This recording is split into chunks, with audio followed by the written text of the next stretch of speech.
Welcome to the definitive UFO news show where we dig into the biggest UFO headlines, the fight for disclosure, and the push for transparency. This isn't just news, it's a real discussion. We break down the stories, examine the possibilities, and explore the unanswered questions for the search for the truth.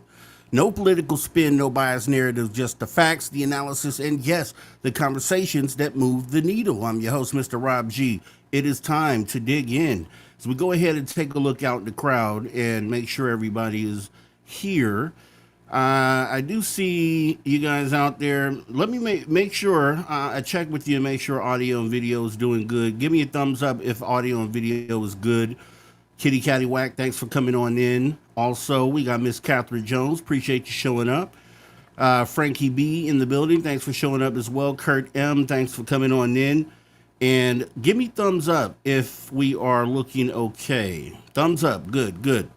So, glad to have you guys here on a Saturday. Said, why not let's do a show on 3i Atlas? Because it's getting crazier and crazier. If you ask me, right?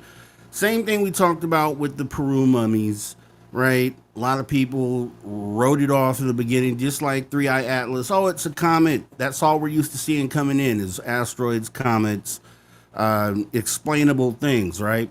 But I don't think that I don't think anyone's 100% on it. Even the astrophysicists, the scientists, they're not fully 100% on board that it's a comet. It's doing very strange things. Definitely something we should talk about. And then we're going to talk about some other things as well. You know, the UFO video was released at the congressional hearing last week. And it was an epic video, right? If it is to be validated, it's an epic video. We're going to talk about that. We're going to try to tie all these things together because I do have some questions about the video. Also, life on Mars. I think we all knew that, right? I think we all knew that there was very likely the likelihood that there used to be life on Mars at some point. I think we all could agree on that. I think we all probably knew that deep down. So not really a shocker, but the shocker is that it's coming from NASA. I think that is the shocker for me right now. So what is NASA? Never a straight answer, right? Never, and mine's is never actually sees anything. Never actually sees anything. Never actually sees aliens, right? And they came out and they said this. It's just funny for me. It's just a lot of stuff happening at one time. And then obviously the state of the world itself, just UFOs aside, the state of the world, we're escalating to a point to where disclosure needs to happen. It needs to happen. It's not like, you know, it's even more important than before that it happens. And catastrophic disclosure. I don't, at this point, if you were on team slow drip disclosure or catastrophic disclosure, I think in a moment like what the world is experiencing right now, either one I think would be a good, beneficial, more beneficial than what is going on right now. Kind of disheartening. This is a pro-humanity channel. It's all about people, loving people, caring about people, human beings, humanity, and hoping that we get to where we need to go and set a positive path, right? Positive progression for humanity. And it always takes away, like, this is what I do. And when the world is in the state like it is right now, it really affects me personally. And as a reason why we haven't been doing too many shows is just it bogs you down, right? When the whole goal of us getting together and doing this is to set a new path, right? And everything that's going on right now is totally going against what we're trying to do. So it's very disheartening, but it doesn't mean we're going to stop doing this. We're going to continue to do this because if we don't do it, they win, right? So here we are getting together with the family. I do appreciate you guys all coming on in here. and joining me at the show here. Let me go ahead and get us right on into the show. We're not going to be here for too long because obviously there is a fight tonight. I don't know if you guys were aware. There is a boxing match tonight, and I definitely need to make sure that I'm available to watch that. Let me go ahead and take a look. We got a few more people stepped on in here while I was talking here. We got Mel WD-40, of course, lubing up the shows. He's lubing up a lot of shows. Matt Hector as well. Appreciate you coming on in. Let's see.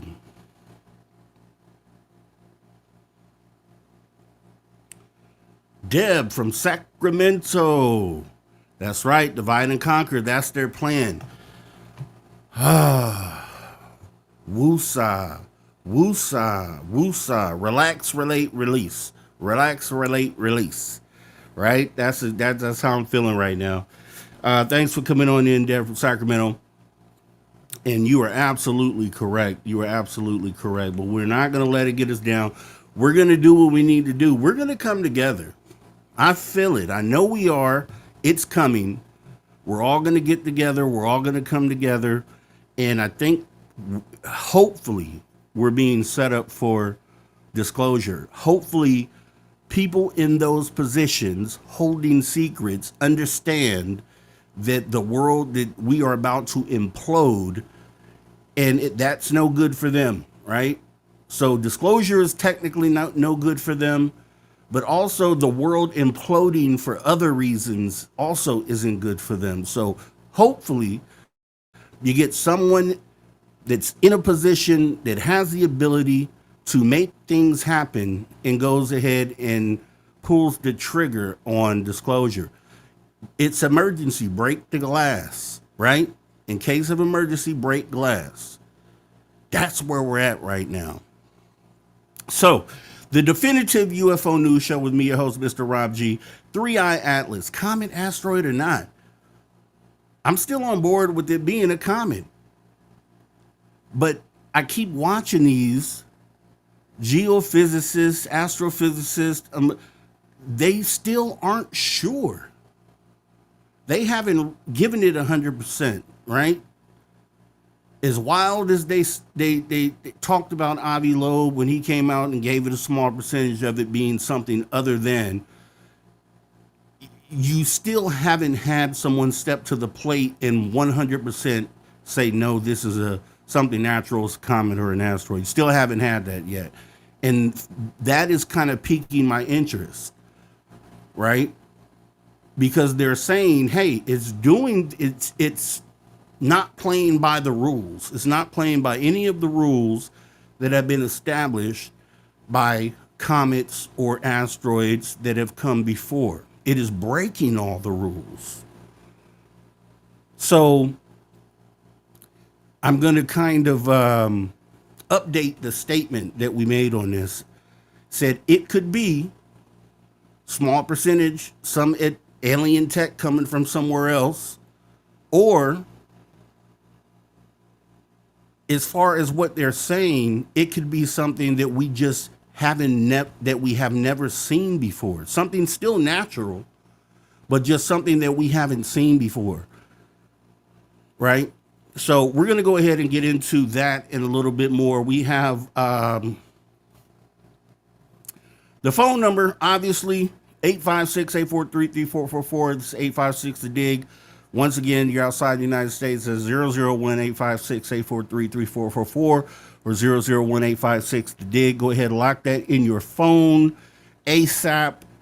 Memberships are available. Definitely want to give a shout out to our members here. Let me go ahead and bring that up, because the members definitely make this channel go and allow us to pay for subscriptions and things to kind of keep the show going.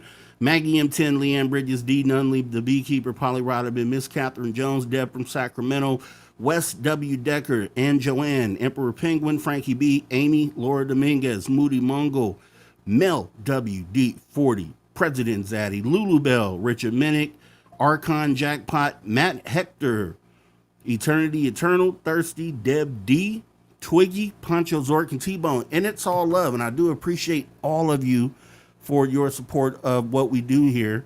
And for anyone else that would like to become a member, it's in the description. You just click the link there, and we would be happy to have you come in and help support the show. As we go ahead and get into this, we are also shooting for 1,000 subscribers. We're on the road to 1,000. Right now, we're in the mid sixes. We're trying to get to 1,000 here, so it'd be awesome if you shared the show. If you love the show, share the show with a friend. Bring a friend in. Have a friend come in and subscribe, hit the like button, and we are trying to get to 1,000 subscribers. When we do that, we're going to do something crazy. I don't even know. For a lot of channels out there, 1,000 isn't really a big milestone, but every person that we can bring in here to have this conversation about where we go as humanity is big, is huge. So even if we move up one tonight, that is big, because it's another person that is aligned with the future of humanity and where we go, and someone that cares about that. And you look around and you ask that question of people, a lot of people really don't have an answer for you because they don't think on that level. They're not really thinking on where do we go from here, right? Everybody's caught up on, is it a UFO? You know, what are they doing? Why are they here? We need to figure out what we're going to do after that moment, right? That's why we get together and have these conversations. So road to 1,000 subscribers, we'll get there eventually, but sharing the channel on your social medias, telling a friend, that always helps, and will get us there. YouTube.com/@MrRobG. Consider subscribing today. We would totally appreciate that, especially if you're new coming in here for the first time. We have an awesome channel here, awesome community, and an awesome chat, as you will see tonight. Getting into the show.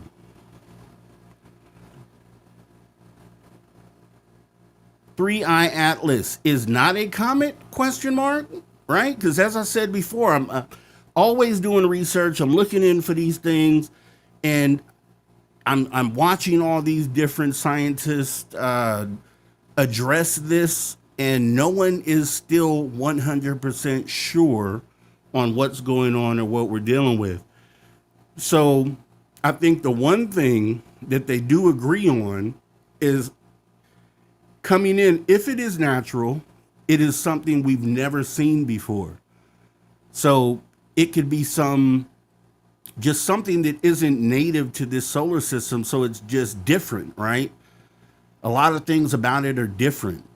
And that's as much as I'm getting from all these scientists that are looking at it, right? No one is able to say you guys are tripping. Nope, it's just a comet or an asteroid. Nothing more than that. There's no one out there saying that. And the story keeps going, right? And I guess as days go by, and this will probably come up at least a few more times before we actually get an image of it. As it passes Mars, we'll have a pretty good image of it to be able to see what it is, how big it is. The last person that I looked at said potentially up to 50 miles. That's crazy. An object 50 miles wide is insane. And that number has gone up because some people were saying 20 in the beginning and 40. Now people are saying 50, but we won't know for sure until we can get our eyes on it. But I was watching a geophysicist, and his name is Stephen Burns. And I have his YouTube channel linked here in the description of this video. And I definitely want to make sure you guys go over and watch his full video. I clipped a couple small pieces of it, parts that I thought were important. He goes really deep, talking about why this is strange and why it is different from everything else we've seen. And I want to go ahead and run that clip. That's how we'll get this thing started. So let's take a look right now. Here we go. There is clearly a structure that has evolved on Three-Eye Atlas. So not only has it grown across time, but it's also become more complex. This is what our light polarization data tells us. We have all these dynamics in place. You have plasma, you have the intelligent ice crystallography that can exist out in space because it exists here on Earth, and we see it's getting bigger as it's getting closer to the sun. It's forming a more complex and differentiated structure. 3i Atlas is unlike anything we have ever seen. Well, 3i Atlas is one of the most bizarre, if not the most bizarre objects that we have ever observed, at least as it relates to polarization. And so it's really looking like it's quite a bit different than a comet, quite a bit different than an asteroid, quite a bit different than these centaurs or other objects that we know of, and more similar to trans-Newtonian objects. Again, it's traveling about 60 kilometers per second. At its perihelion, it'll be 68 kilometers per second. That is incredibly fast. That is super fast. We've never observed an object traveling through our solar system at that speed. It is setting an absolute speed record. So the list of unusual things keeps adding up as it relates to 3i Atlas. Very, very bizarre. Now 3i Atlas is also glowing green in addition to these new revelations that we've had with 3i Atlas, and the fact that it's growing bigger day by day as it gets closer to the sun, and it seems to be forming increasingly complex structures within that complex dusty plasma coma. And we have a reconnaissance probe that's orbiting around Mars that will be able to take a high-resolution photo of 3i Atlas, so we can finally understand how big its nucleus is. That's the big unknown right now. We don't know how big this object that is traveling through the solar system is. We have a lot of data on this coma that's surrounding it, but the actual object itself is basically an unknown. The size estimates are all based off of understandings of its albedo, and so if you don't get that albedo measurement right, you're not going to get the size estimate correct. So we really don't know the size. The upper estimate right now put out by one of the research groups is about 50 kilometers in diameter. Some of the lower bounds are like 0.2 kilometers in diameter. So it's all over the place. But we see this really close approach there on the 3rd to Mars. And then if we go forward to the 21st of October, we will see our superior conjunction that we have with 3i Atlas. Earth there is being very cautious, basically, because 3i Atlas is getting very close to Mars, it's getting pretty close to Venus, and very close to Jupiter. And this is a very high-speed, large interstellar object. You wouldn't want that hitting the planet, right? That would be cataclysmic. Like, with that speed, which is much higher than most asteroids, and that size, which could be up to 50 kilometers, it would literally be cataclysmic. Like, we would all die. So I thought that was pretty interesting, right? The thing is now glowing green. It was red, now it's green. They say there is potentially some sort of explanation for why it has done that. When I think about that, it makes me think about before when they talked about it having an inner glow, right? Like it seemed like it was self-illuminated, and that it appears to consist of also plasma, right? We see plasma balls in our sky all the time, right? Some of these UFOs seem to be shielded by plasma. So that's one of the things that stood out. I was like, wow, that kind of matches the things that we're seeing here in our own skies, right?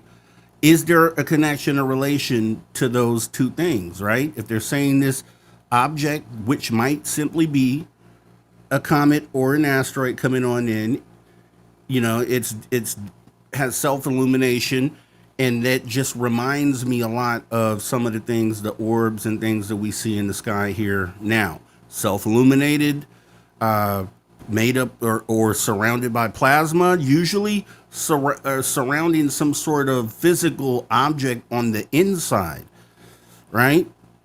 So it'd be interesting to know how these things are related, or if they are, or is it just simply that they both have plasma is the only connection, or is there a deeper connection there? That leads you into the Avi Loeb theory of it potentially being something extraterrestrial, right? Because if it's related to the plasma things that we see in the sky that we're calling anomalous and calling UFOs or UAP, are these the same species coming in? Are they related in any sort of way, right? Or is it just simply some interstellar rock that is surrounded by plasma? I don't know. That's the beauty and the wonder of being in this moment right now because we just don't know. Now, I will say we've seen objects illuminate themselves in our skies in multiple different colors, flashing green, blue, red, white, yellow, right? And I don't know, right? It's just something to think about because no one, if the scientists don't know and they're looking at this through Hubble telescope and James Webb and all these great tools that they have to look at this and they're still not sure, that says something right there, right? And I guess maybe a few weeks from now, I think October is when it's supposed to pass Mars. So I mean, we're literally like a month out. So a week from now, we should probably have a lot more data on what it looks like. But they said it appears to be growing larger, whatever that means, and that there is some sort of structure on the inside of this plasma, whatever that means. So here's really what had me thinking about this, because I'm not just looking. This is 3i Atlas. It's simply an update on that. There's really not a lot more that we're able to give on what it is. We could speculate. We haven't, as far as Avi Loeb's scale, he's at a 4, so that's 40% chance of it being something, alien technology. I'm more so looking at other things that are also happening. So the plasma thing, yes, okay, we got that. But then let's take a look at the video that was shown by Congress, right? Because I have a question about this too. Why did Congress show this video in this moment, right? Why did Congress show this video in this moment? Just so happens to be at a time where we have this really strange object coming in that scientists still don't understand, don't know what it is. It's exhibiting characteristics of things that we see in our skies. Congress releases this video of a UFO being struck by a Hellfire missile. Why? Why would they release a video of us firing on a UFO? They could have simply, just as previous videos have been, just showing the UFO flying across the water, right? Why did they add the Hellfire missile in the footage? Why didn't they cut that part out? It's puzzling, right? Because the entire time that we've been asking for videos to come out and saying there's got to be more to the video, where's the other 20 minutes, where's the other 5 minutes of the video, then they give us a video where it shows something that they pretty much have given the reason previously that they wouldn't release. So what I'm saying is sources and methods, right? So it was labeled that this was a Q9 Reaper drone flying over Yemen, right? Is that still TMI at this point? Flying over Yemen, another Reaper drone is in the sky and fires a Hellfire missile. Isn't that sources and methods? Isn't that the stuff that they said they didn't want to tell us, or they were, the reason why they wouldn't release other footage is because they didn't want to give us sources and methods? And I kind of feel like this is for them a step outside of their normal box. And it's like, well, why? They could have released the same video showing this anomalous thing flying over the water and just said, we don't know what it is, and kind of went from there. I'm just really surprised that they showed us targeting this object and then also firing on the object. What is the purpose of releasing that information? And for those who don't know what we're talking about here, if you've been under a rock, last week Congress, Rep. Burleson, more specifically, released a video that he said was kind of given to him showing a UFO flying over a body of water in Yemen. I'm assuming it's a sea or ocean out there, and then showing the United States military firing a missile on it. And I just don't know why they would have done that. But here's the video for those who didn't catch it the first time.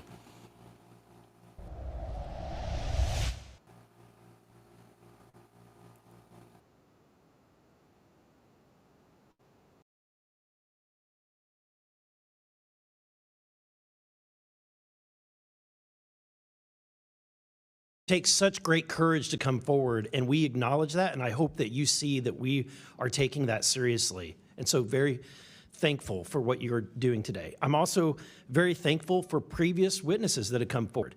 I see Matthew Brown in the audience. He courageously stepped forward and was as a witness. I encourage everybody to look and seek his testimony.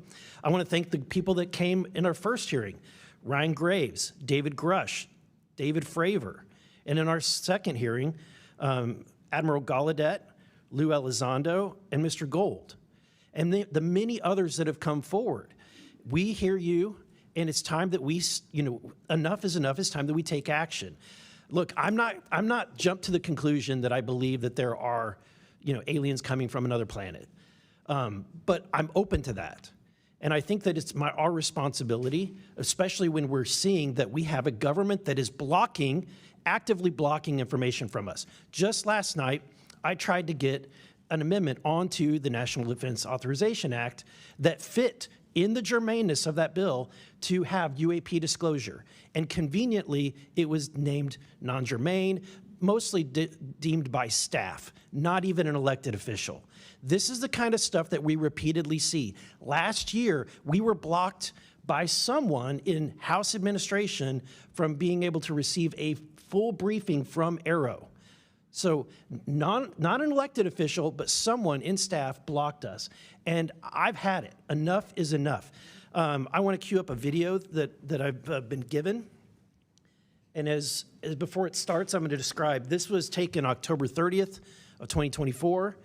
This video is of an MQ-9 drone tracking an orb, or this object, off the coast of Yemen. You'll see that another MQ-9 launched a Hellfire missile. That you cannot see that drone, and so I'm not going to explain it to you. You'll see exactly what it does.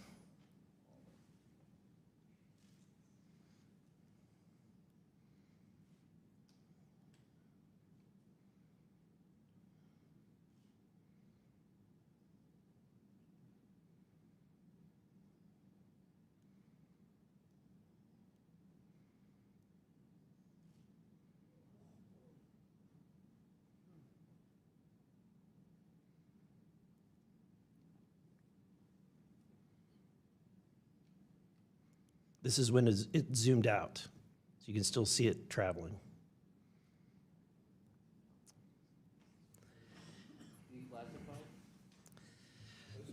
So, Mr. Knapp, have you heard about events like this occurring? And what information might you have? I have heard about events like this. I have heard about this event. Jeremy Corbell and I talked about it in one of our episodes a while back. We did not have the video, though. There are servers where there's a whole bank of these kind of videos that Congress has not been allowed to see, that the public hasn't been allowed to see. Occasionally, some of that stuff gets out in the wild, and it comes our way. It should be going to you. The public should be seeing this stuff. And why you're not allowed to, I don't know. But that's a Hellfire missile smacking into that UFO and just... Yeah, go subscribe to News Nation for sure. Shout out to News Nation as well for procuring that clip we just watched. But here's what you got to ask yourself. If I were to guess, or, some of these objects have exhibited in other occasions just on experiencer sightings, just regular footage that we've had from experiencers, some of these things taking on a plasma form. Some of these things seem to be purely plasma. Some of these things appear to be plasma encasing something mechanical on the inside. If I look at this video and the way that this hits and the way that this thing wobbles and kind of does that motion, it feels to me like maybe it's one of the objects that we're talking about that's encased in some sort of plasma, or simply a plasma object on its own, maybe. So here's what I'm asking. First of all, I don't understand. There's never been a video that I can remember where Congress has showed them engaging. This wasn't the first time, believe me, that they've engaged one of these objects. Why now would they release that? And I know someone out in the crowd, Tent Man, was talking about false flag. I don't know about false flag, right? Because here, and I'll tell you why. First of all, it doesn't make sense. When we really break down the false flag operation as Stephen Greer explains it, it doesn't make sense, right? The only reason that one reason that we can point to is if this an anomalous thing coming in right now ends up being any sort of alien tech and is related in any way to any of the things that we are currently seeing here, then you would have to assume the government has something to do with that object coming in, right? Because that would be part of perpetrating this false flag. Nah, I don't see that. There's not a way that that's possible, right? That part of it is possible. So if this is related to what people are calling a false flag, if this 3i Atlas thing is related to any part of this false flag plan, that's something you can't account for. So that would kick the false flag right out the door. There's not a way, unless the government has been in contact with these beings and knew that this thing was coming in, and now they're kind of trying to set the stage, right? That's the thing that makes sense, but it doesn't really fall under any false flag.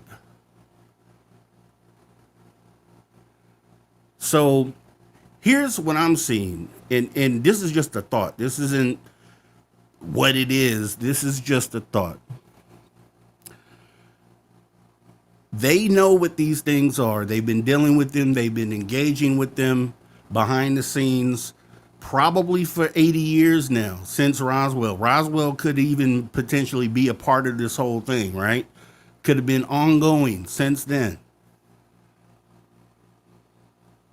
And at this point, if they figure or they think that that thing coming in is anomalous, or they're like, it isn't a comet, it isn't an asteroid based on the characteristics, it might be related to these things that we've been dealing with here. And we're talking about this thing coming close to Earth within months. Then that would be a reason why you would go as far as releasing a video like this, where you're showing that we're engaging these things, because they've been engaging them the entire time. We talked about the Tom DeLonge video the other day, where he talked about the USOs popping out the water, shooting the helicopters and going back in the water. This back and forth, I feel like, and I think it's proven with this video, that this has been at least back and forth, we can say, this time in the video and then in the time that Tom DeLonge talked about. So let's keep going. That video was taken October 30th of 2024. And we kind of talked about this on the last show. Just so happens, it could be totally coincidental, not related at all, possibly, but you have to leave the window open, because we had the New Jersey drone incursion 3 weeks after they fired on this object. Was it a response? Was what they were doing over New Jersey a response to this this back and forth conflict that the United States is having and other governments are having with these things, right? So has the conflict been going on for so long that now they're seeing this huge thing come in and they're like, whoa, maybe we need to kind of expedite or speed up this process because it's kind of imminent and kind of inevitable that everyone's going to be aware of what's going on. So I'm just trying to wrap my mind around it, right? And it's because I don't see a world where they would ever release a video when they specifically have been trying to stay away from showing sources and methods. It just doesn't make sense that this would have been approved to, and it didn't go through the proper channels, obviously. Burleson said he received it from someone, so it's not like it needed to be declassified, but still, they could have shown the first minute of the video showing something anomalous like they've done before, but just showing them engaging it, I think, was one of the biggest things to really look at and focus on and wonder why, right? And are all these things connected? That video, that incident, October 30th, 2024. 3 weeks later, we have 2 months of drones hanging out in clear sight over the East Coast of them, and not just the East Coast. A lot of them were on the East Coast, but they were everywhere for a period of 2 months. Then you move the clock down the line 6-8 months later, and now we have this weird thing coming in that isn't exhibiting any characteristics of anything known that we've seen come into our solar system before. And it potentially has an inner glow, self-illuminating. Are all those things connected? And then let's stop there. That isn't it. That isn't it. Let's add this to the pot.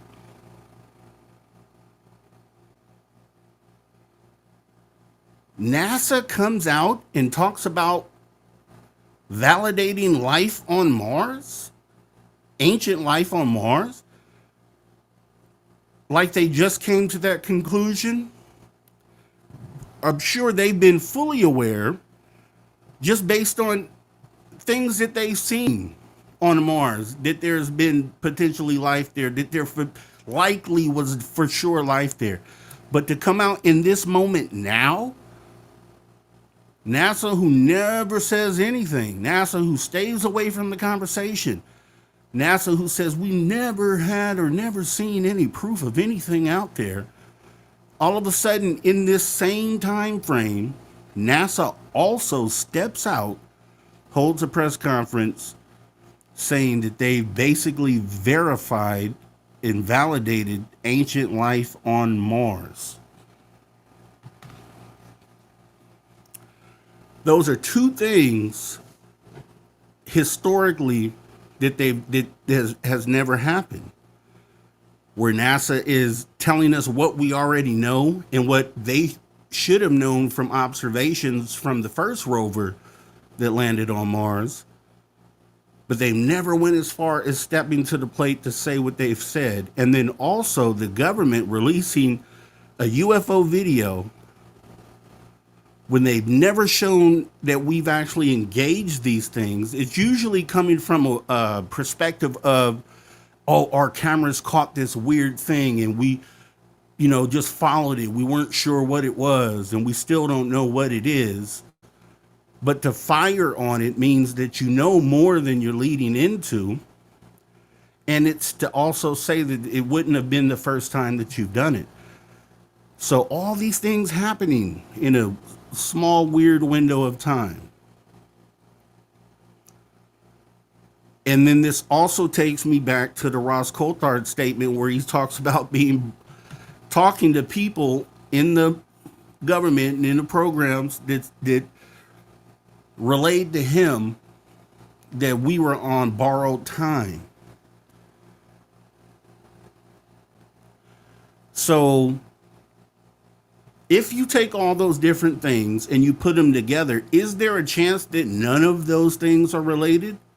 Is it more likely that none of those things we just talked about there are related?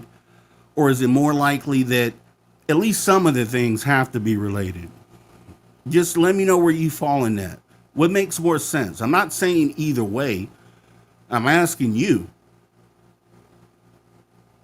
All those things, are they merely coincidences, or or is it more likely that some of these things have to be related?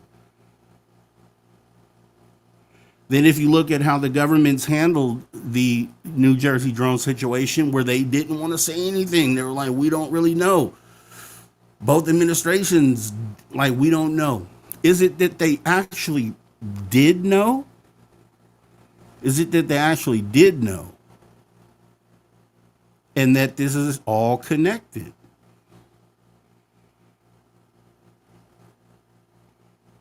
You got to ask yourself that. Here's a NASA press conference. Mind blowing to see them step out there like this. And just tell me how you feel after watching this. We found what we believe to be signs of microbial life on the Mars surface. And so we put it out to our scientific friends to pressure test it, to analyze it, and go, did we get this right? Do we think this is signs of ancient life on Mars? And after a year of review, they've come back and they said, listen, we can't find another explanation. So this very well could be the clearest sign of life that we've ever found on Mars, which is incredibly exciting. Today, we are really showing you how we are kind of one step closer to answering humanity's one of their most profound questions, and that is, are we truly alone in the universe? So last July, NASA's Perseverance rover found a leopard-spotted rock at Mars. And scientists immediately knew. It was interesting, we hadn't seen anything like that before on Mars. And we talked about it last summer. The moment we found it, we put out the images for everybody to see and everybody to share. And so they've done the analysis on these leopard spots, and we think they are potentially made by some sort of ancient life. It's a signature. It's a sort of leftover sign. It's not life itself. And it certainly could have been from ancient life, and that would have been something that was there billions of years ago. Nothing that's current there. It could certainly, as we say, be made by ancient life. And what that means is we look at everything we know about life on Earth. And this is the kind of signature that we would see that was made by something biological. In this case, it's kind of the equivalent of seeing like leftover fossils, leftovers from a meal. And maybe that meal's been excreted by a microbe, and that's what we're seeing in this sample. I'll be providing some overall geologic context for the discovery of these leopard spot features. The Perseverance rover landed in Jezero crater in 2021. Jezero was selected because it's in a location amongst the most ancient terrains on Mars, exposing some of the oldest rocks anywhere in the solar system. And these really ancient rocks provide us a window into a period of time that's not particularly well represented on our own planet Earth, but it's a time when life was emergent on Earth and could have been on Mars as well. We can see a bright angel through the eyes of Perseverance. The rover spent several months exploring this area, ultimately pushing to the northern edge of the channel where the bright angel formation met the margin unit. And it's here at the contact, this edge of the river valley, that the rover explored a special target called Chayava Falls. In order to really understand what makes this particular outcrop so special, we have to get our noses to the outcrop, or in this case, the rover's arm, up close and personal to take a look at all the details of these rocks. What you're looking at here is a selfie that Perseverance took of itself in front of the Chayava Falls workspace in the Bright Angel Formation. And what we saw in this rock were these layers of very fine-grained, rusty red mudstone. These textural features told us that something really interesting had happened in these rocks. Some set of chemical reactions occurred. What you can see here is a set of spectra that are called Raman spectra. And there's a lot of information on these graphs, but the key thing to take note of is the fact that what we see in these spectra is something called a G band, and that's pointed out on the image. The G band for us is a smoking gun indicator for the presence of organic matter in this mud. Here what you can see is the chemistry of the surface of this rock rendered in 3 colors, red, green, and blue. And the mixing between colors is telling us something about where elements are present together. And what's exciting about these finds, this sort of combination of mud and organic matter that has reacted to produce these minerals and these textures, is that when we see features like this in sediment on Earth, these minerals are often the byproduct of microbial metabolisms that are consuming organic matter and making these minerals as a result of those reactions.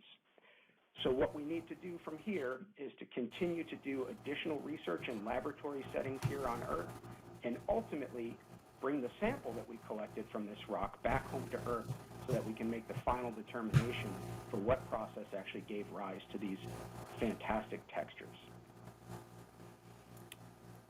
And that's great. And that's great. And I'll even go as far as to give them a round of applause.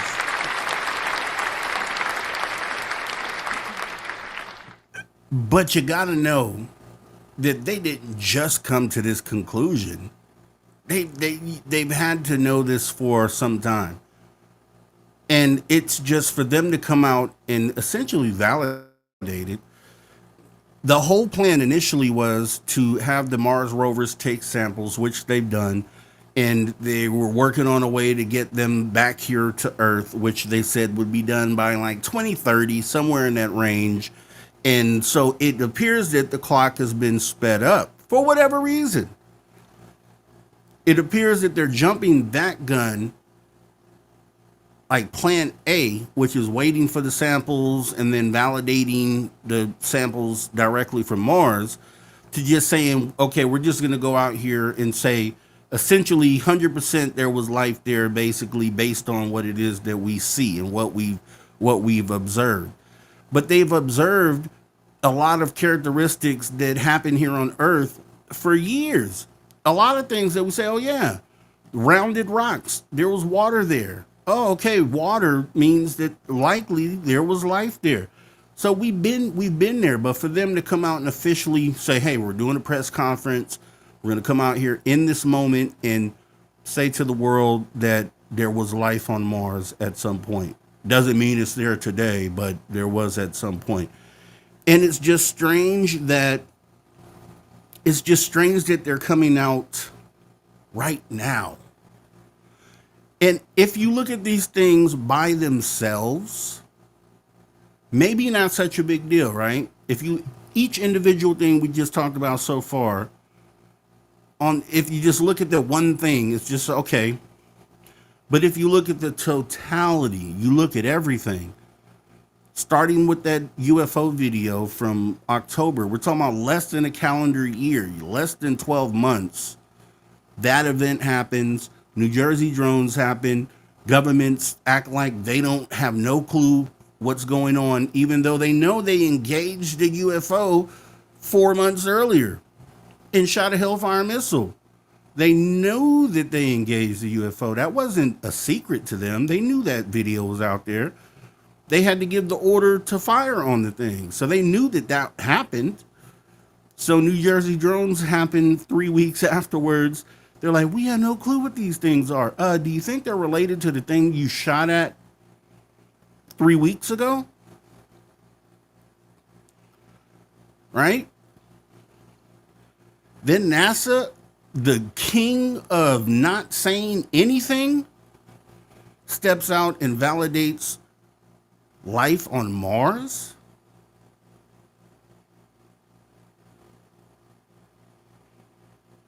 Look at it all together. Look at it all in one bucket. And then you got to ask yourself, could this all be separate and not related at all? Or some people will say there are no coincidences, right? Some people really feel like that. There are no coincidences. You got to ask yourself, why is this all being done? It just seems like the clock has been sped up a little bit. And it just makes me once again think about Ross Coulthard stepping out and saying that we're on borrowed time.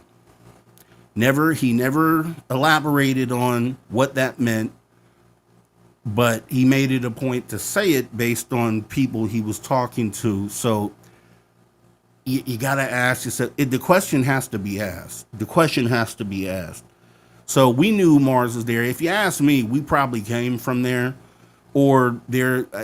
I feel like whenever we do get to Mars is foot on the ground. Whenever we send people over there, the first people to kind of look around, I think they're going to dig, and I think they're going to find things under the soil, fossils,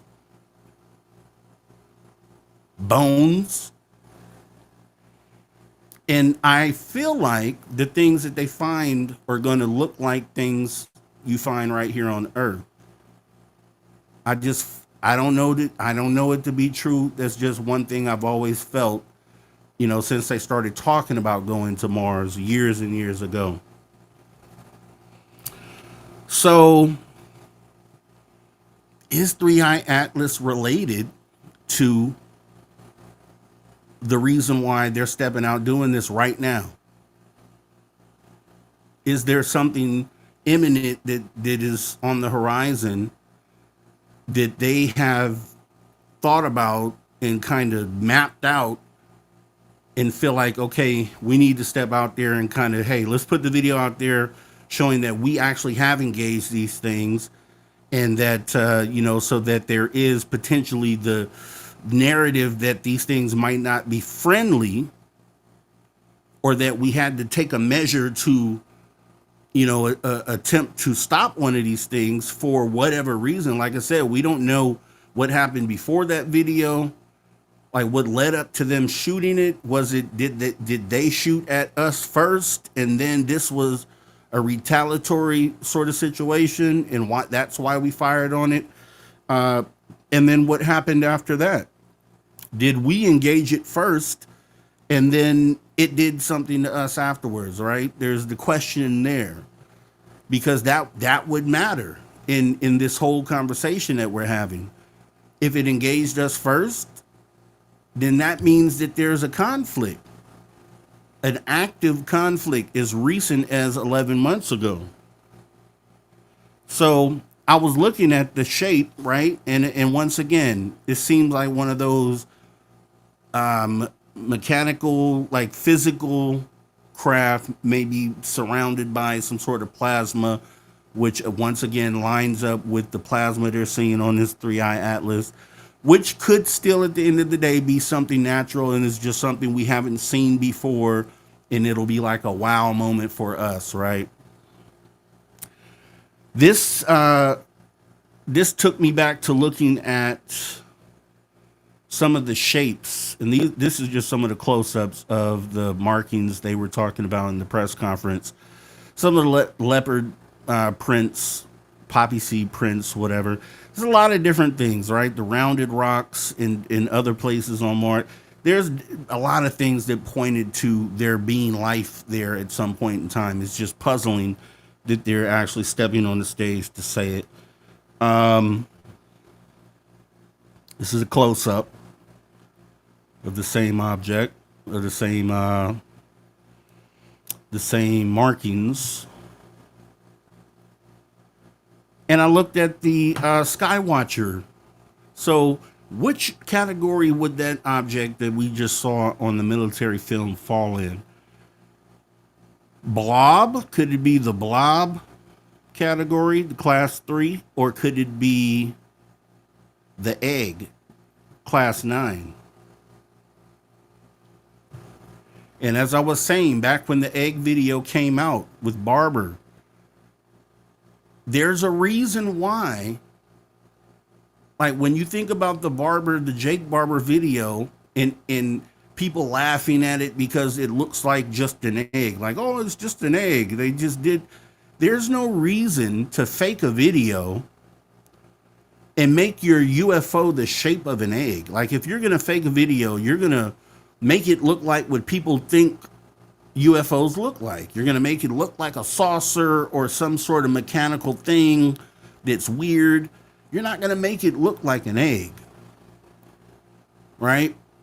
And I talked about my sighting. I had 47 objects that I filmed, and I'll play them on another future show, that were oblong-shaped objects. They were white,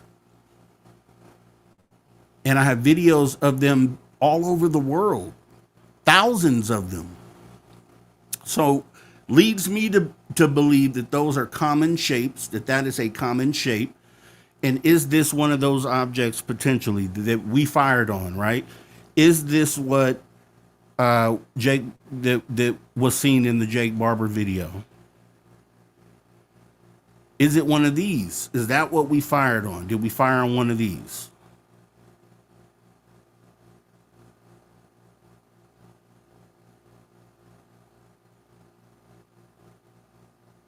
You got to ask yourself. This is a common shape, believe me.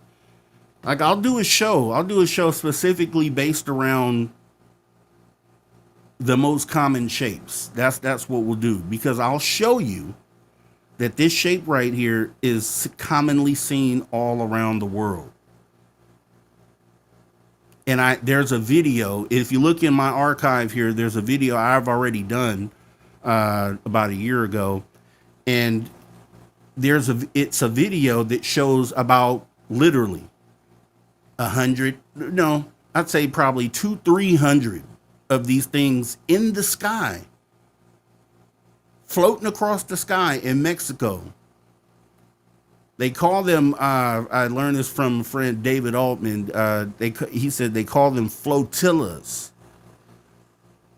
right? Then you think back to the one of the recordings, there's a fleet of them. They're going against the wind. These things are often seen in formation. Sometimes you see them by themselves. And here's the most mind-blowing part of all this. If you thought all that wasn't crazy enough, Matt Ford, our friend Matt Ford from the Good Trouble Show, had an episode literally a couple days ago where somebody had given him video of UFOs over DC. No, not from 1952. UFOs over DC on the day of the hearings a week ago. UFOs over DC. We're going to watch that video, courtesy of shout out to Matt Ford. All these videos that I'm playing, the links are in the description. You can go watch the full episodes, and I recommend that you do. But just for context, this is the video portion that Matt showed during the show. Oh, there it is. Going toward the top of this 20 tree. Oh, no, I can't see it. We could call it over here across the street. See the double light? Yeah. Yeah. This is over DC. These are like the things I filmed. And these are common. I think, well, we'll wait till the video's over here. All right, see it right now? Yeah, I have it. Look, it's going toward the tree. See it? Yeah. That's going to make a left turn, and it's going back that way. What color is it? White. It seems white. It's like making a figure eight. But it's far away. Now that It's light's just kind staying elusive. Okay, so this tree right in front of the Capitol is tree number 2. This is number 3. Yeah. Or let's make that tree 0, 1, 2. Yeah, it's making big circles around it. I lost it. And they wouldn't be allowed to fly it. It's going towards tree number 1 now, and it's going around. Yeah, Yeah, wow. it's Wow, coming yeah, back yeah, over look the at top. Look at Look that. at that. Wow. Yeah. Praise be to God. Wow. up there, you can see above the That's about the footprint. Oh my gosh, it stopped. Stop. Now it's going again. No, it's circling. Yeah, it's circling. I saw the wrong. I was looking at the star. That was my bad. Go up, you can get above the I just want to know, is that a drone over the White House? No, it's not a drone, love. It's Over coming. the White House? Right where? No, I've that's seen not a drones drone. above the White House. But I just don't know if they would go up that No, high. drone, if they don't, and they will have a drone back Oh, that's true. They have to have green and red lights Right, for yeah. aviation. and they wouldn't be glowing like that. UFOs over Washington, D.C., the day of the hearing. Those objects, I caught 47 of those flying in formation in the middle of the day, clear blue skies, right here over my house, that I have on film, and they all disappeared into thin air. And these are common objects, common shapes that you'll see around the world. So these are a particular type of craft that line up with the Jake Barber video of these egg-shaped objects, because I saw them with my bare eyes and they were oblong shaped, the ones I filmed. They're the same ones you see there. That's why when the Jake Barber video came out, it immediately resonated with me. Everybody's laughing at the video, and I'm like, wait a minute, that looks exactly like what I filmed. And then these things all disappeared. So are all these things related or not? We know we have UFOs visiting here. You just saw them right there. Why were they, particularly on this day, why were they over DC, where the hearings are being held, why we're having a conversation about UFOs? Why right within days of that, NASA comes out and finally verifies that there was at some point life on Mars and holds a press conference? Why did we have objects sitting over the East Coast of the United States and various other places for like 2 months straight, every day?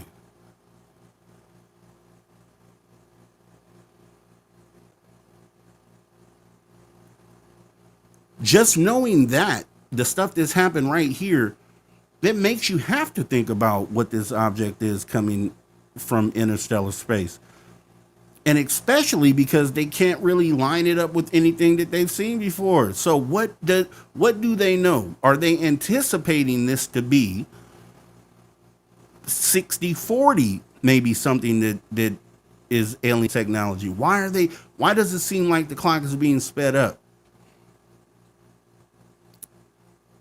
You would never think in your wildest dreams, within days of each other, you would have the United States government releasing a video that shows them firing on a UFO. Sources and methods, once again, they said they never would show those. They were afraid of showing those. That's why they don't release other things. And then NASA, who holds all these press conferences previously and teamed up with Arrow to say, we've never seen anything. There might be life out there, but we haven't found it. We haven't seen any proof of it. You got to ask yourself, man, are these things related? It just feels like they are. It just feels like they are. And what's the next shoe to drop? If it is being expedited, what would you anticipate would be the next thing that would happen? It could explain as well why the world seems to also be going down an expedited path to self-destruction, just aside from UFOs. It could explain why all these irrational decisions are being made globally by world leaders. It could explain that. That would fit into the puzzle as well. Because if you know something's imminent and you know something, then you're like, hey, forget, everything is out the window at this point. We don't care about feelings anymore. We don't care about any of this, because this imminent thing that we're aware of, that we're not actually saying anything about at this point, we know something's coming, so we're just kind of throwing everything away. It just feels like, it just feels that way. Not saying that it's because no one knows the actual answer. I think there's probably people in the government that actually know more than what we're sitting here talking about, obviously, but the actual answers I don't think are out there, or I don't think there's a human that actually has that information. But when you look at all these individual things, you put them together, and then you think, what are the chances of, and you look at, could it merely be coincidence, or is it more likely that at least one or two of these things are related? Out of the 5 or 6, 7 things we just looked at least one or two of the things would have to be related, and that would be huge if they were. If any of these things we talked about are related to each other, that's huge. And you just have to ask yourself then, what is the next step? What happens next? Let me go ahead and take a look at the chat here. And I think that really summed it up. And really the point that I wanted to get across, I think we did. 3I Atlas is not a comet, question mark. What if none of this was a coincidence? What if this was all related? Or what if this is all just, happenstance, individual things, happenstance, and we're going to find out this is just a comet. We're going to find out that there was nothing behind NASA coming out making this statement. The video showing U.S. firing on a UFO just happened to slip through. Like none of these things are purposely orchestrated. I'm not going to say where I'm at with it, but I'm just laying it out there because I think you could walk away, and maybe you'll walk away and say, yeah, it's just all coincidence. Or maybe you'll walk away and say, yeah, you know what? That is strange. And it at least, will fuel conversation. I think that's exactly why we needed to get together and have this conversation right now. Let me look in the chat and just see what some comments may have been here.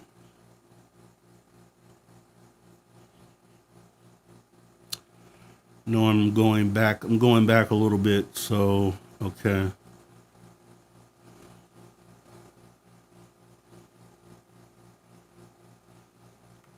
Lovey Love, microorganisms. Do y'all remember the story or account of an astronaut reporting about large tardigrades in space? Didn't hear about that, Lovey Love, but send me a link on it. Would love to take a look at it. Let's see.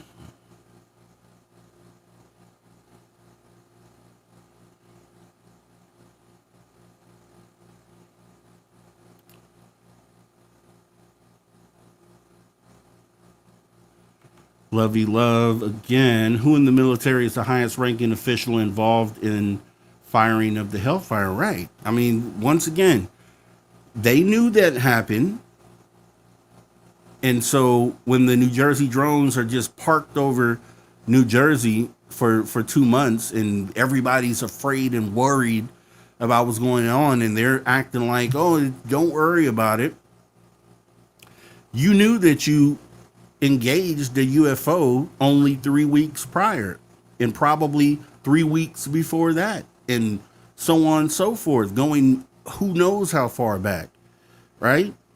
There's been so many different reports of us engaging them or other countries engaging them. And I don't feel like it's a one-way street, right? Like we're just picking on these UFOs and we're just kind of throwing our weight around because as you know, George Knapp, as he reported during the congressional hearing, he said the paperwork that he got out of Russia back in the 90s said they engaged these things like 40 different occasions and figured out they couldn't do anything to them and said now the rule going forward is do not engage these things because we can't do anything to them.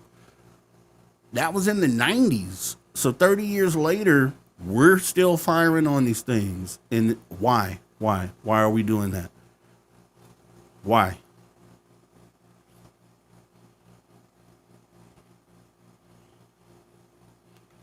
Kitty catty whack. So that's why they're sending the mothership to retaliate. Now we got an alien West Side Story. You just have to be open, right? Because a lot of people are like, oh, that's fear mongering. That could just listen. as we talked about in the other show, even if aliens have advanced to a point to where they no longer engage in conflict or they're above it, right? There's still elements that they have to deal with out in space, right? With other civilizations that may not be like us. They may not be at the point to where they've grown past that. There's other civilizations like us that are warmongering, I'm sure, and they have to have weapons based on that fact alone for their own protection, their own safety, right? As they travel through the vastness of space. So you would assume, even if they haven't used them, you got to know that they likely have the ability to use things like that. So you have to at least be open to it. I know people don't like to think about that. I know people like to just, it's scary in a lot of aspects, and I can agree with that. But reality is reality. You can't get around reality. You can bury your head in the sand as long as you want, but that doesn't mean that these things aren't happening, right? And you can only be naive, you can only turn your head and look away for so long before you may be directly impacted, right? That's why we have the conversations. Even though some people are like, you know what, I'm not with that part of it. I don't think they're here for malevolent purposes, so I'm just going to do something else. That doesn't help. It doesn't help you in a situation where one day you have to engage with that, all right? Because you ran from it all this time. You ran from having a conversation, and then now the day has come where now you have to deal with it. Better to be prepared and have thought through the processes rather than just being caught with your pants down, right? And that's with anything in life, not just this, with anything. Let's see, what else do we have? Yeah, Love You Love, another great point. They have played chicken with pilots, so we should be concerned with them, but also it's war games. Look, there have definitely been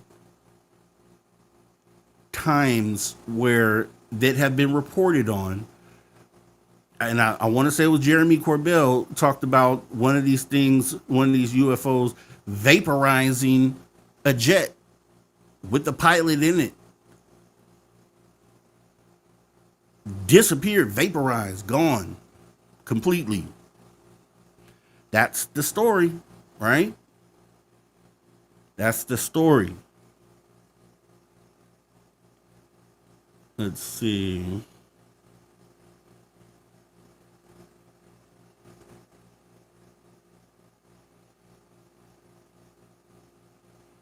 Hey, Kurt W75. Hey, Rob and everyone. Hope you're all doing well.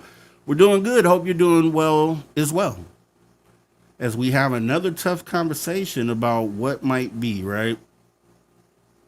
Let's see.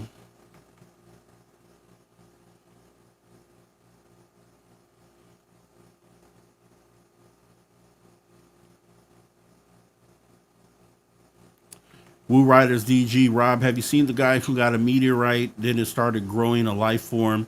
He's been doing videos of the growth of the life form, and when it comes into contact with leaves, plants, it unalives the leaves. No, I haven't. Send me the link, DG, for sure. I would love to look at that.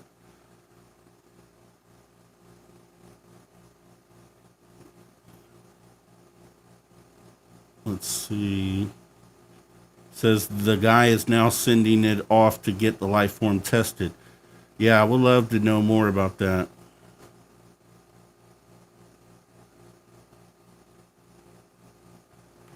I thought this too. Here's the thing. Is that Chris Bledsoe voice I hear in the background? It might be Kurt M.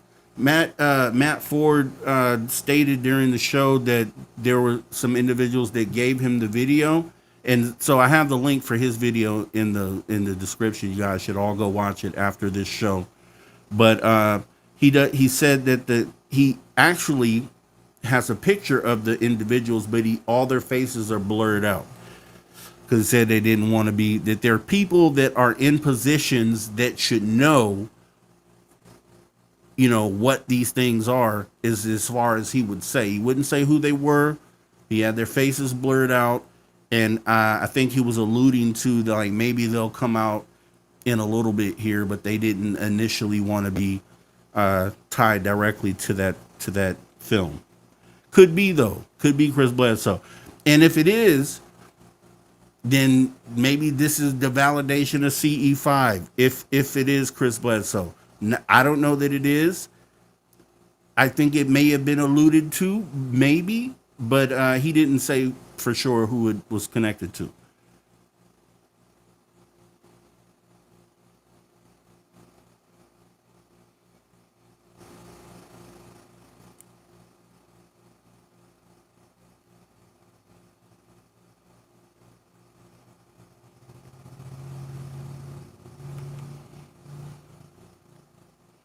Miss Catherine Jones, Rob, the ER. I don't know what you mean there, Miss Catherine. I think maybe, let me check. Yeah, here you go. Rob, you know the answer. Yeah. Well, that's the thing. When we're throwing these things around, we're going down a logical thought path, and I feel like logic will answer a lot of life's questions, a lot of these unknown questions that we have. I don't think you need to have academia or gone to school to learn about. I don't think you need any of that in order to understand. And so, not saying that we have the answer. Maybe we do though, right? And that's what talking through this gets us. Maybe we get to a point to where we do get come to the most logical conclusion. And then that ends up validating itself down the line as being what the answer was. Yeah, possibly. Kitty Catty Whack. I agree. It feels like it is with with different things happening and coinciding so close together. That usually means no coincidence. And that's all I'm saying. We're talking about less than a calendar year, right? And those individual things, it's just strange. It would blow me away if none of these things were related. I would be shocked if none of these things were related.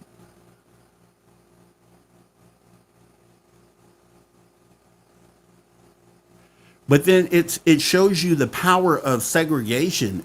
It shows you the power of compartmentalization.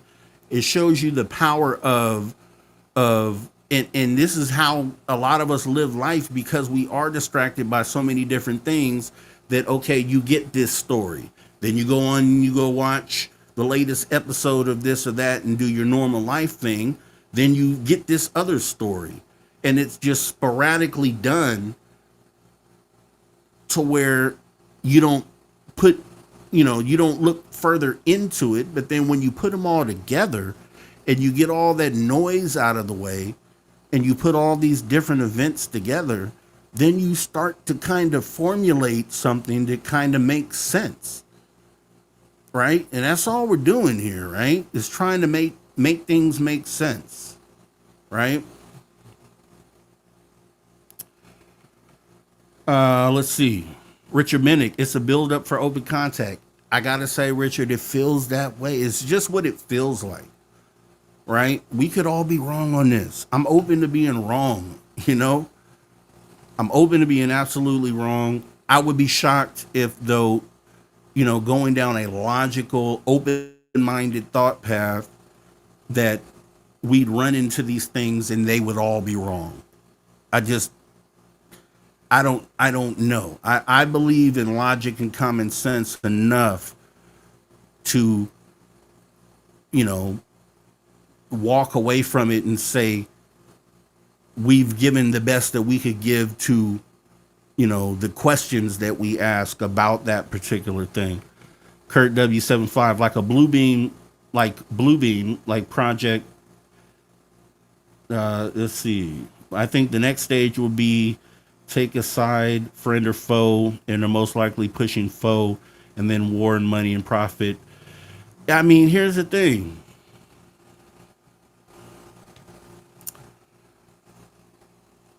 that's the dilemma, right? Because if they are here to do anything crazy, right, that would affect us negatively as far as humanity, we have to protect ourselves. Now, if governments around the world have been working on things that can protect us, then yeah, we probably have to fall into that because as individuals, we don't have things enough to protect ourselves from something advanced and malevolent coming in. So, yeah, I mean, in an event like that, we're probably going to have to lean on some of these contractors that are hopefully working on, planetary defense systems or something like that, right? Hopefully, it doesn't have to be that. I really hope it doesn't, right? Because if it's just a situation where we just get this moment of enlightenment and we're, the answers to the universe kind of get opened up to us in a peaceful sort of manner, or at least a manageable manner, that we can still do the thing that we want to do, which is change what's going on in the world currently. And I would beg to say, even in a situation where they were malevolently, the intent was malevolent coming inwards, that, we deal with the situation, but we still ask for change after this period. Because what we're doing here on this planet now, it's not sustainable. It has to change, period. So whether it's right now when the moment of disclosure, or whether it's a few years down the line after that, it still has to change. So, see, levy love. No rules in the fight. Got to change the name to Department of War. Get some more billions to change the stationery. Ah, man. Sarian, the erratic talks and chaos communication is Uranus being in Gemini. Plus, it's retrograde right now. Gonna be going back to Taurus, which is worth money, the things we love, the five senses. Okay, I got to decipher that, Sarian. You get deep sometimes. I got to decipher that and break that down. Appreciate you coming in, too. Kurt W75, just thinking about it all, but I can't trust almost any decision government makes. And really, if they have any insight on what's incoming and they know more than they're leading on, right? If they don't kind of get to the point and whatever happens before they say it, that's bad for them. Very bad for them. I always say, even though they've lied all this time, they still have like this much chance to kind of come out clean. Just admit all the lies and just get it all out, right? You'll feel better about it. Get it all off your chest. Yeah, it'll be tough at first, but you'll feel better on the other side.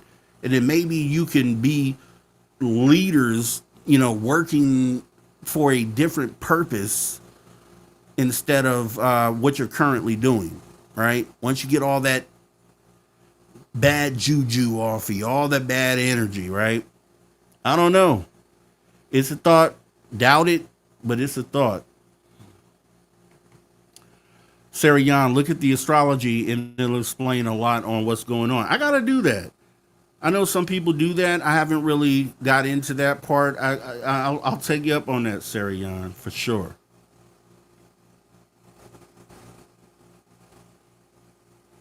Kitty Catty Whack. Someone that I know personally, they have a very high-ranking official family member. All those drones in New Jersey and other locations, she told they were ours. Well, if they were ours, were they defending us from what they did 3 weeks earlier when they were firing on the UFO? So that could take us down another rabbit hole. Road Flare, Seb in the building, saying, hi, Rob. Hey, Road Flare. Thanks for coming on in. Kurt W75, yeah, Russia said stop. We have no effect on them. And I heard 2 Russian pilots died also trying to shoot them down. Exactly. That's why based on historical data that we have, and that's what I always like to do. That's what I always say. Judge the way you judge moving forward, you lean on your historical data, things you know have happened, things you could lean on and take those things and kind of look at what's currently going on and saying, okay, this lines up, this makes sense, right? And that's how you go down that logical thought path. Sarah Yan, aliens want nothing but peace and love. I hope that's the case, Sarah. I really do. Sarah Yan, trying to attack space. The past is trying to recreate the wars that destroyed some of the alien races, so we need to stop with the loop we're in when it comes to that. Now, I agree. I definitely agree. Oh, Jessica S. is in the building. Long time no see, Jessica. Glad you have come on over. And Sarah Yan says, it's game over, bitches. I like that. That is hilarious. And true. Could be. Let's see.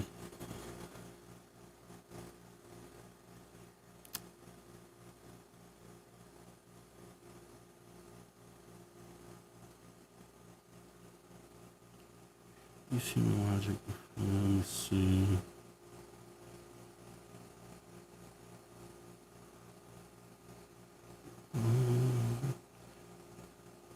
And I appreciate this, guys. I mean, it's awesome.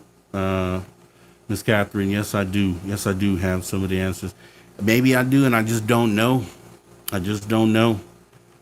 Woo Riders DG can't use human logic to figure this shit out. No, I think you can. It's one of the God-given gifts. It's one of your superpowers, your abilities. It's one of your senses, right? Outside of the five senses we know, there's many more senses as potentially. Well, we know telepathy and all these other things that we're figuring out. Remote viewing, maybe, and all these CE5. You know, there's definitely other senses. But I think common sense is definitely is the sense that allows us to kind of sort this stuff through and kind of get through it. Now, I will say that even though we get on some fringe stuff sometimes, or we go down a path, the thing that reassures me about our conversations that we have is that just like we're talking about this now, 2 or 3 months later, someone else will say the same thing. And then that's when I'm like, okay, we were on the right path when we were talking about that. That's kind of any validation that I've ever seen always comes from the same thing or topic we've talked about being brought up by Lou Elizondo or Richard Dolan or some of these, some of the other talking heads out there. So those are the things that bring it back and be like, okay, we were on the right path with that conversation and the thought process.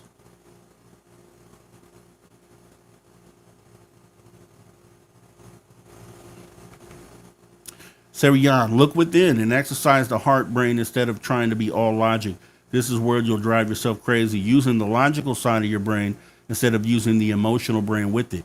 And I think I'm just saying logic, but I don't know if this stuff, I'm emotionally invested in the conversations that we have. So I think I'm already doing that, Sarah, truthfully, but I'm just calling it common sense and logic, right? But there's a deeper connection for me, which is why I even do this, and which is why this is a humanity sort of channel, because I care for every person out there, right? So that's the emotional tie to it all. I think we're talking the same language, though, and I do appreciate that. I do appreciate you chiming in with that. Kitty Catty Whack, what blows me away of the vast amount of people in this world don't even know anything about Atlas. They don't engage in finding out information. Here's the thing that I found out about that. Some people are okay with the status quo. Some people are okay plugging into the machine. Some people are okay waking up every day, going to work, coming home, and just doing that for their entire life. Some people are just okay doing that, and they don't think outside of that at all. They just never do, never will. You know, you could hope to give them an enlightening moment that kind of breaks them out of that. But I've seen that there are a group of people that just won't. They just are okay with the program and won't think of anything outside of that. And it just is what it is.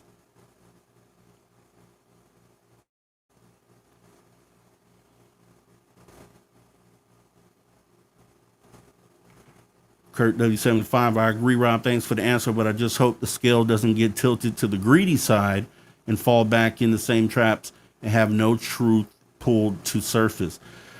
Yeah, I think it's, see, because we're in this whole thing, like society, the control that governments have, this is all make believe. And when I say, I mean, it's reality because it's what we're dealing with, but no one has authority over you.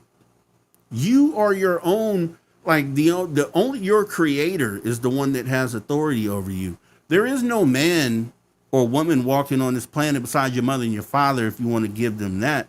There is no authority figure. There is no someone that you should be answering to, right? Once you have that awakening moment, you will not stand for that, right? It's just like Stockholm syndrome, right? It's Stockholm syndrome. It's once you have been awakened to the reality that you don't have to live like that, that it could be different, then you want it to be different. And you won't stop until it's different. A lot, we've all been born into this, so we think this is what it's supposed to be. And as long as that continues to happen without something shifting, then you will have generations of people that just are born into this world and think you're supposed to go to school, then go to work, and then work for 40 years and then retire and do, like, that's not really what it's supposed to be, right? And so we can change that and make it different. But until someone steps outside the box and says, wait a minute, it's not supposed to be like this, and you awaken other people to that fact. And one point I point to where we had a moment where we had a glimpse of that, which was COVID. During COVID, people had the realization, because you couldn't now work in the offices because of the pandemic. So you had to work from home. And people were like, I could have worked from home this whole time. So I didn't have to come into this office every day. I didn't have to drive to this office every day and walk up these stairs or clock in and then clock out and go home. I could have stayed home the entire time. And so that's how they wanted it to go forward. A lot of people left their jobs during the pandemic because they're like, what am I doing? It was an awakening moment. It didn't have nothing to do with UFOs, but it was an awakening moment for humanity. The whole world at one time had the realization that you don't have to go and clock in at an office like you've been led to believe, because that's how you were brought into this world, to believe that work is at a building somewhere and you have to go there to do work. Once that realization, once they admitted, okay, you can stay home and do work, it was like, wow, this is how it should have been the whole time, right? Then that's what you want going forward. That's an example of what we're talking about here. Once you get that taste of things being different, you're not going to want the other thing, right? It's like you've been eating Salisbury steak every day and you get served filet mignon. If you have the option, you want that filet mignon every day. You're not going back to the TV dinner Salisbury steak. You're not going to do that.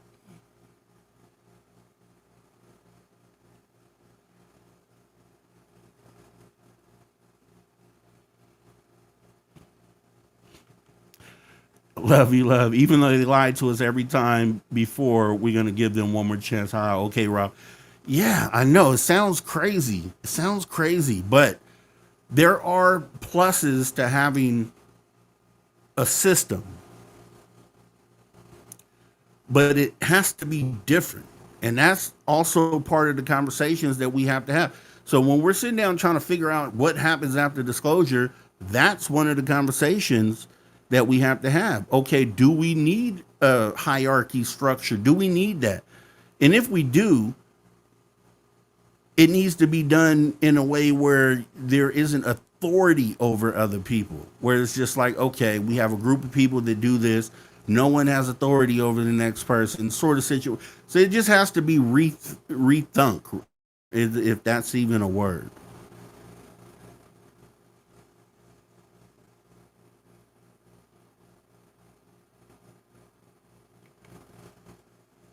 Yep, lovey love. These anomalies just took the power right out of those planes. No avert attack, just deactivate. And is it an adverse effect because the electromagnetic field shuts down the electronics, or did they actively shut the electronics off? That's one of the two things, right? Because if they're actively shutting off the electronic, if they know what the effect is and they still do it, well, let's think about what that means.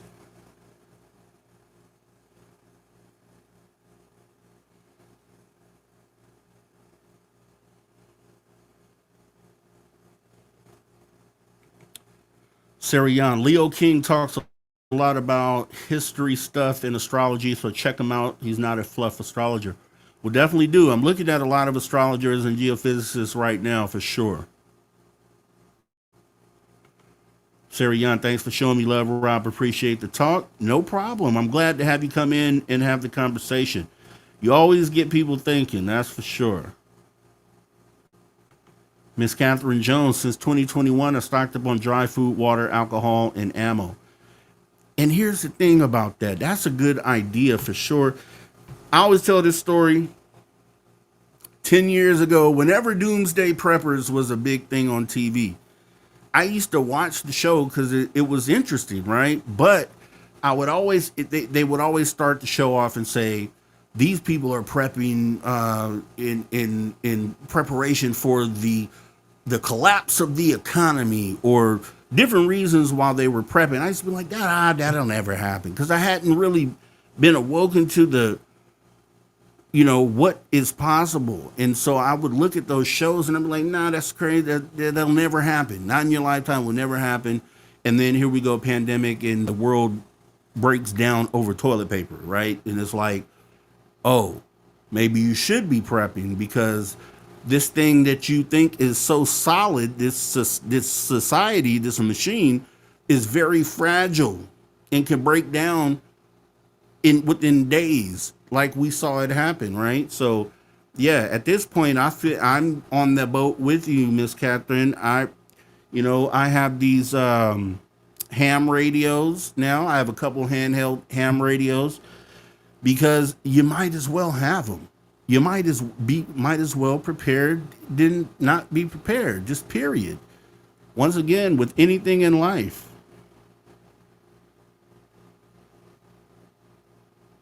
Jessica S. has a great idea. Please hit that like button, everyone, if you wouldn't mind. Just take a moment. I know we're doing a lot of talking. Just take one moment, hit that like button, just let people know you like the video, or dislike it, either way. And we would appreciate that. Kitty Catty Whack. Wait, let me go to this comment first. Sarah Young. Right now, my probation officer has that authority right now. LOL. Hilarious. Kitty Catty Whack. Absolute truth, Rob. Each one of us is a sovereign being, and no one has any authority over any of us at all. At all.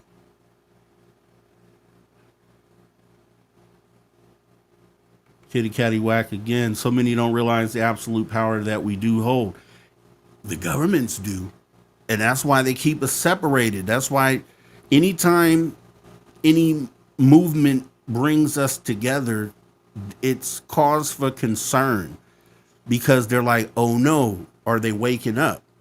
Oh no, are they coming to the realization that they don't have to do this? All right? And then you look at your elected officials, and it's like, dude, what are you guys doing? Like, their elected officials should all be people like ourselves that care about people. That's what it should be. The government should be filled in positions. Every person should have to go through some sort of, testing or looking through their life historically to see, like, show me why you care about people, and show me an incident where you took action, right? That would need to be the bottom baseline. So we blow up the government as it is, and we refill these positions with people that care about people. Imagine that. Then there is no left or right side. Is just one unit that cares about people, and that's what we need. So however we get to that, right? I'm not the expert. I don't know how. I could only give you my thoughts, but that's what we need.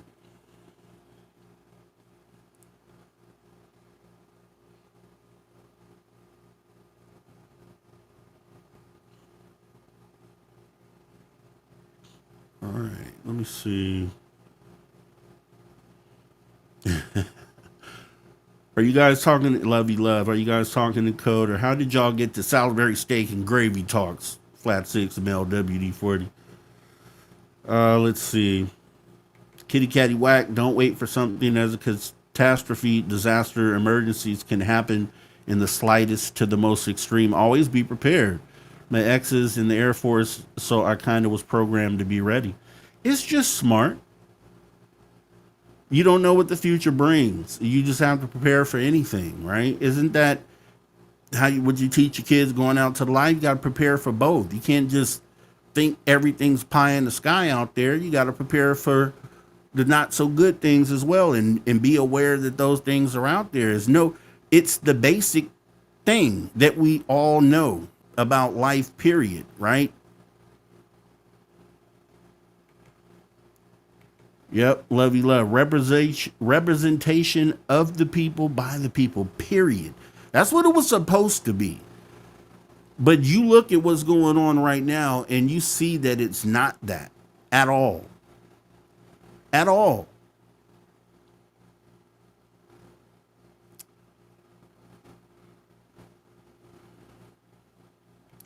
Yeah, true, Flat 6. Salisbury steak, love you, love. Salisbury steak is a metaphor for the old system. Rob wants fillets on the daily.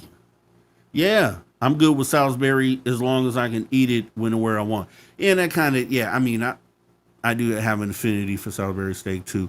I'm just saying, they're both steaks. Filet mignon wrapped in bacon. Medium well versus cardboard box frozen Salisbury steak. That's all I'm saying. All right, we're current. So, man, awesome conversation, guys. Once again, I mean, we got to have conversation to move the needle. That's why we get together and do this. That's why, right? It's to get the conversation out there, and we're on the road to 1,000 subscribers. We're going to get there. Even if it's one by one, very slow, we're still going to get there. The road to 1,000 subscribers. I appreciate each and every one of you guys, because as I've always said, fast growth is blah, right? You don't usually have engagement with everyone when you have fast growth. And not everyone is around for the same reasons. But when you have slow growth, you have people that have really thought about it and like, yeah, I'm for humanity. Yeah, I care about people. And that's the kind of people that I want here at this channel. People that can reach out there and touch and help other people that care about people. That's how we get this thing to spread. And hopefully everyone ends up feeling that way, which is probably pie in the sky, but a man can dream. And you know, all you can do is do what we're doing and hope that those end up being the results, right? So with that being said, I do appreciate everybody coming on in here. Another awesome show. We'll set another one up. You know, once again, when it's pro-humanity and it's the world is so negative and so hateful right now, it kind of brings your spirits down, right? Because it goes against everything that we're doing here or we're trying to do. it literally goes against it, right? Because we're trying to love people and help people here. And what's going on in the world is doing the exact opposite. So, in being emotionally invested in this, it takes an emotional toll on you as well. And so that's why the shows have been like every couple of days or something, because, you know, you're trying to find a way to block out all this negativity and then still come and have these conversations to try to move us forward in a positive direction, right? It's like literally going against what's currently going on in the world, and it's a fine it's a sophisticated dance, right? But we'll keep doing it as long as you guys come here to do it and have these conversations. You know, I'll always have something to say, and I love hearing your input as well. Once again, guys, memberships are available. Become a social soldier today. I know a lot of you are members, and I totally appreciate it because you guys help pay these subscription fees to be able to put these shows on. And I can't do it without you. You guys are awesome for that. And Lovey Love, I know you just joined today, so thank you for doing that. Round of applause.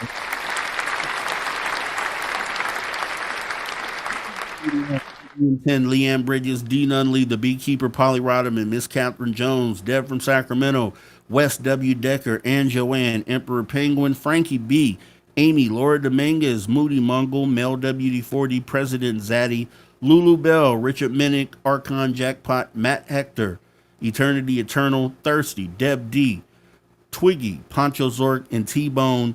And just please, let's share the show. Let's try to get us to 1,000 subs here and even more. It would be great to have these conversations with as many people as we can get in here, because I think it's the right conversations to be having, and that, you know, we be more effective the more that we grow. So I will see you guys again here soon. Let me see. Did I have anything else here? Yeah, the social Discord.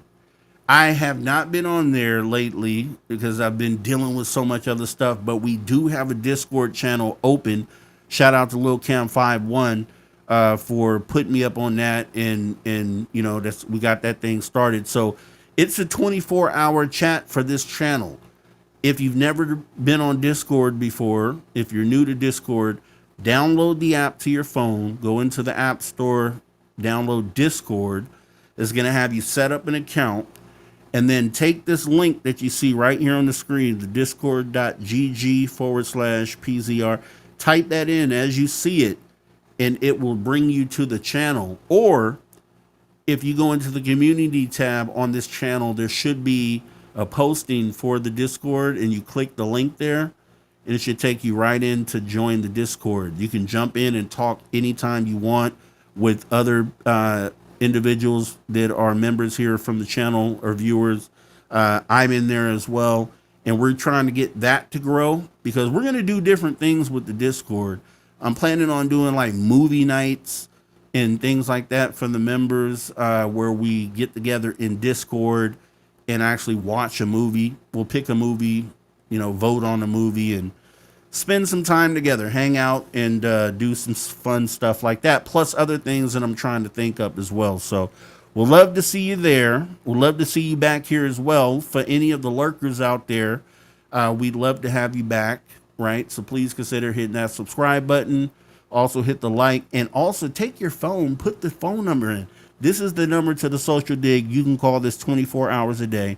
There's a message line. You can leave a message, talk about your experience. You could leave a message, just say hi, because that's a cool thing to do occasionally. Just drop in and say hi. But the number is 856-843-3444, or this 856-THE-DIGG. If you're outside the United States, dial 001 first, then 856-843-3444, or 001-856-THE-DIGG. It has been a pleasure hanging out with you guys tonight, guys. Let me go ahead and bring myself back up full screen. One love. We got to do this. We got to keep having these conversations. You know, anything that you want to cover or see covered on this channel, definitely let me know. You can reach out through that phone number there, or you can email me at booksocialshow@gmail.com. Either way, and give me some ideas on things that you'll want to see, and we'll make sure that we cover those things. Outside of that, I'm going to get up out of here, guys. There's a fight that's happening tonight. Canelo Alvarez and Terrence Bud Crawford, two great fighters.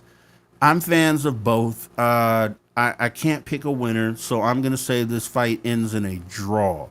It's free on Netflix, and it's on right now. So once we get off this show, I'll be logging into my Netflix and watching the fight there. So maybe you guys will do the same. We'll talk about it later. But outside of that, you guys have a great rest of your night, great weekend. We will be back with the After Hours on Spaced Out Radio next weekend. Dave is set to be back, I believe, this Monday. And then I'll be back next Saturday. So look out for the shows there. And obviously, we'll be doing things over here as well. With that being said, guys, we're up out of here. Have a great rest of your night. Love you all. Love everybody else out there. And take care. Welcome to the Social Shop, courtesy of the Social Dig. I am Mr. Rob G, and we are bringing you exclusive gear, and tonight's no different. We have Humanity t-shirts, the positive progression of humanity. Yes, you can go out into the world and proudly show everyone what humanity means to you. $32.99. And remember, if you're a social soldier, you get an additional 20% off the price. That's right. Being a social soldier gets you an additional 20% off. And keep in mind, depending where you are in the world, shipping fees and taxes will be applied. Bringing you exclusive gear right here at the Social Shop on the Social Dig.